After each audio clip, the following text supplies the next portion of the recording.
Enrollment with GST is a simple two-stage process consisting of Part A and Part B of the registration application. This video will introduce you to Part A of the registration application. To begin, access the GST website www.gst.gov.in.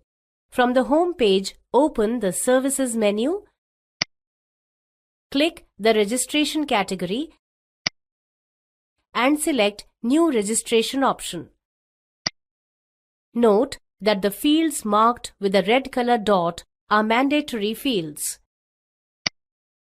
Select New Registration and GST Practitioner.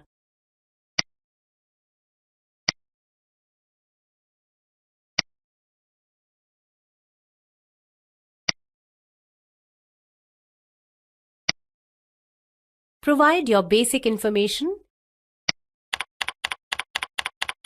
including the permanent account number, PAN. Make sure to enter a valid email address and Indian mobile phone number, since the GST portal will communicate one-time passwords, OTPs, and notifications at this address and mobile phone number. Clicking Proceed will send two different OTPs on your mobile and email address. On the next page, enter the OTP received in the email OTP field and the one received on mobile phone number in the mobile OTP field and click Proceed. This will complete Part A of the enrollment application and will generate a temporary reference number, TRN.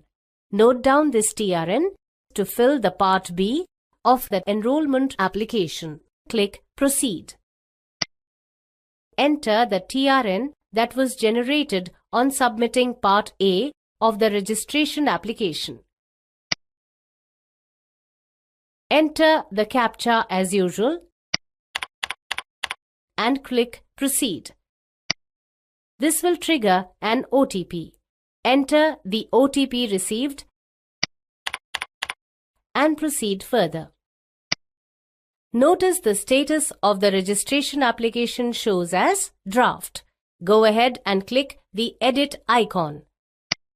Part B has 4 sections, with each section containing multiple fields that need to be filled up. Make sure to fill out all the mandatory fields, otherwise you will not be able to complete Part B. You get 15 days to fill and submit this application. In the General Details section, provide your basic qualification details. Begin by selecting if you want to register under the Central or State or Union Territory Enrolling Authority. Based on the selection, the application will be sent to corresponding approving authority. You can enroll as GST practitioner only if you hold one of the desired qualification or if you are a retired government officer. Select the university or institute, year of passing and qualifying degree for enrollment as a GST practitioner. In case of CA or CS or CMA, enter the membership details including membership type, number and date.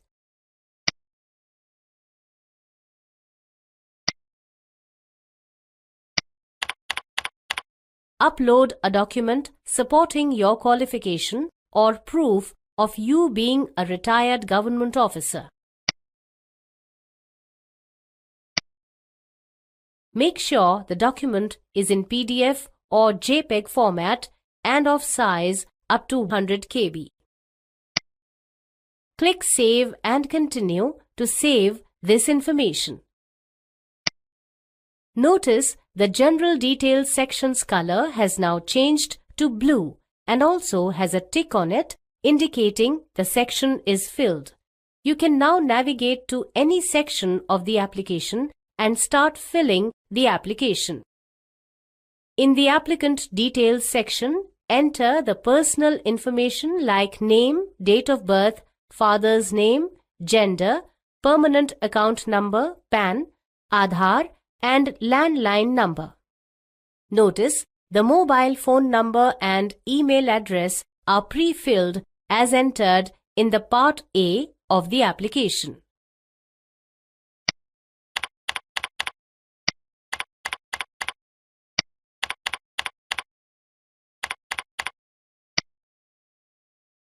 Next, upload the photograph.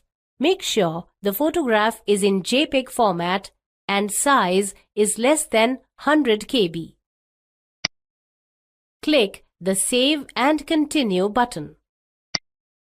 The next section allows entering the professional address. Provide professional address with PIN code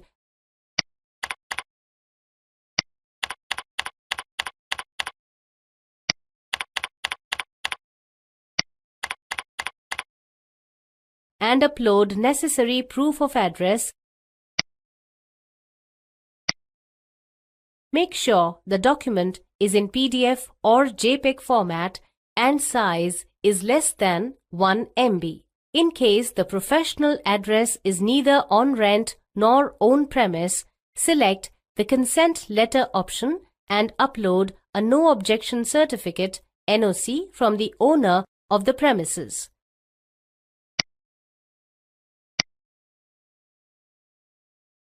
Once done, verify the application.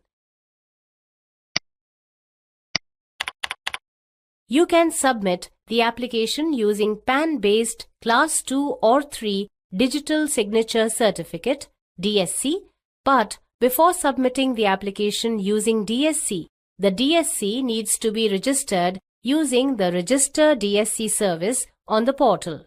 Alternatively, the application can be submitted using the e-sign or Electronic Verification Code (EVC) option.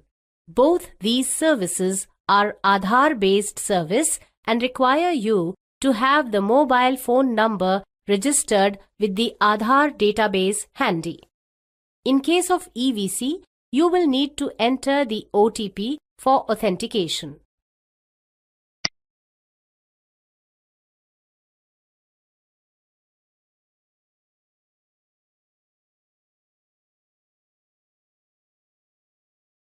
Agree to the warning message, which says that all your furnished information is subject to verification and scrutiny.